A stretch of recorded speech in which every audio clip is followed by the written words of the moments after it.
Hey guys, today we are going to learn that how to fix Roblox two-step verification, not sending email, not getting the verification code on Roblox. So first of all, you have to just open your Play Store or open the App Store which you are using in your Android or iPhone, and just search here the Turbo VPN and just install your Turbo VPN in your Android or iPhone. And after installation, you have to just open this VPN and then tap to connect it to your device. It will take a while, so you have to be patient.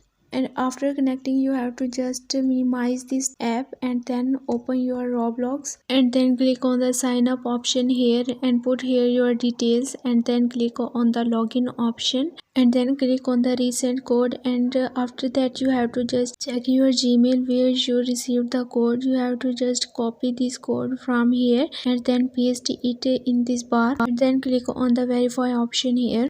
And by doing so, you will be successfully log into your Roblox account. But if you are facing still problem, then you have to just follow the next step. You have to just contact to the support team of the Roblox. For this, you have to just click on the contact support and now scroll down and then click on this link here. You have to just click on this link that need more help, and then here you have to just put your date of birth and then click on the login option here. Now you have to put your username, email or the phone and password and then click on the login. And now you have to just put here your details and now click on the please select the issue details. You have to just click on it and the first one account hacked or cannot log in. After that, you have to just make a short description about your issue, that I did not receive two-step verification code, and then click on the submit. After this, you will receive a reply from the Roblox support team and your problem will be resolved. So that's all for this video. Give this video thumbs up and also subscribe my channel. Let me guide you.